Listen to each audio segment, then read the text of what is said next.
ये गरीबी इतना क्यों रुलाती है। उस दिन सवेरे 5 बजे मैं अपने शहर से दूसरे शहर जाने के लिए निकला। मैं रेलवे स्टेशन पहुंचा पर देरी से पहुंचने के कारण मेरी ट्रेन निकल चुकी। मेरे पास 9 बजे की ट्रेन के अलावा और कोई चारा नहीं था।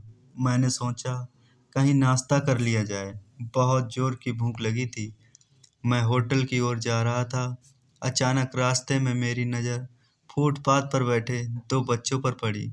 दोनों लगभग 10-12 साल के रहे होंगे। बच्चों की हालत बहुत खराब हो चुकी थी। कमजोरी के कारण अस्थिपंजर साफ दिखाई दे रहे थे। वे भूखे लग रहे थे। छोटा बच्चा बड़े को खाने के बारे में कह रहा था। बड़ा उसे चुप कराने की कोशिश कर रहा था। मैं अचानक रुक गया। दौड़ती भागती जिंदगी में यहाँ पर ठहर सा गया। जीवन को देख मेरा मन भर आया। सोचा इन्हें कुछ पैसे दे दिए जाएं। मैं उन्हें 10 रुपए देकर आगे बढ़ गया। तुरंत मेरे मन में एक विचार आया, कितना कंजूस हूँ मैं।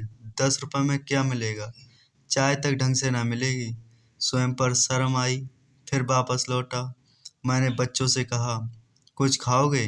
बच्चे थोड़े असमंजस में पड़े। मैंने कहा, बेटा मैं नाश्ता करने जा रहा हूँ, तुम भी कर लो। वे दोनों भूख के कारण तैयार हो गए।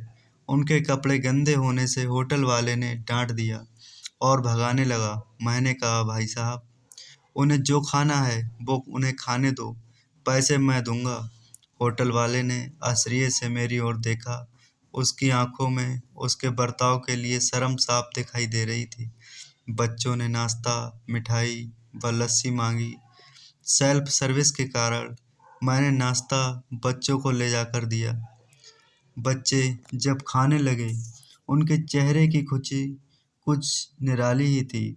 मैंने बच्चों को कहा, बेटा अब जो मैंने तुम्हें पैसे दिए हैं उसमें से 1 रुपए का शैम्पू लेकर हैंडपंप के पास नहा लेना और फिर दोपहर शाम का खाना पास के मंदिर में चलने वाले लंगर में खा लेना।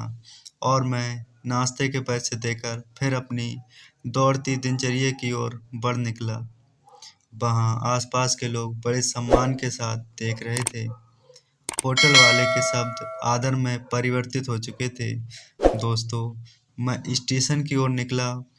थोड़ा मन भारी लग रहा था। मन थोड़ा उनके बारे में सोचकर दुखी हो रहा था। रास्ते में मंदिर आया।